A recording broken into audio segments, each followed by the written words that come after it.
আপোষহীনতায় তিনি, আপোষেও তিনি। বাংলাদেশের রাজনীতিতে তিনি এক নিঃসঙ্গ শেরপা।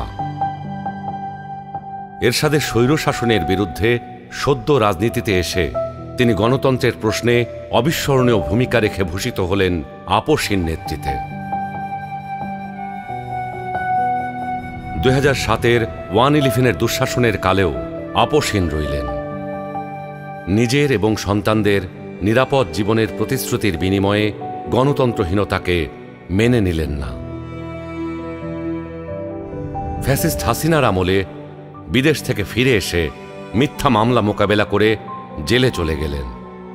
তবুও আধিপত্যবাদী রাজনীতির সাথে আপোষ করলেন না, হয়ে উঠলেন ফ্যাসিস্ট শাসন বিরোধী লড়াইয়ের অনন্ত প্রেরণা। তবে কি তিনি কখনোই আপোষ করেননি? অবশ্যই করেছেন।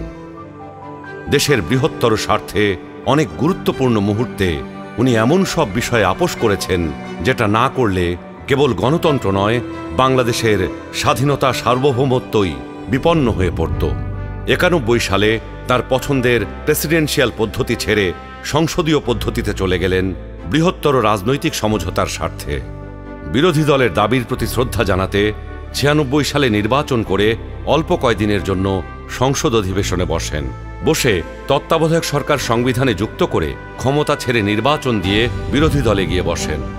2008-এ একপেশে এবং অসমান নির্বাচনী ক্ষেত্রের কারণে পরাজয় নিশ্চিত জেনেও নির্বাচনে অংশ নেন গণতান্ত্রিক ধারাবাহিকতা রক্ষার জন্য। সকল মানুষের মতোই তিনিও নিশ্চয়ই সীমাবদ্ধতার ঊর্ধ্বে ছিলেন না, কিন্তু শিষ্টাচার, সৌজন্যবোধ, দৃঢ়তা, দূরদর্শিতা এবং প্রজ্ঞার সমন্বয়ে তিনি হয়ে উঠেছেন বাংলাদেশের রাজনৈতিক ইতিহাসের এক অনন্য চরিত্র। তিনি বেগম খালেদা জিয়া। আমরা সকলকে বন্ধু হিসাবে দেখতে চাই, কিন্তু কেউ যদি আমাদের বন্ধুর বেশে প্রভু হতে চায় সেটা আমরা কখনো মেনে নেব না, মানতে দিব না। কারো প্রভুত্ব বাংলাদেশের জনগণ স্বীকার করবে না।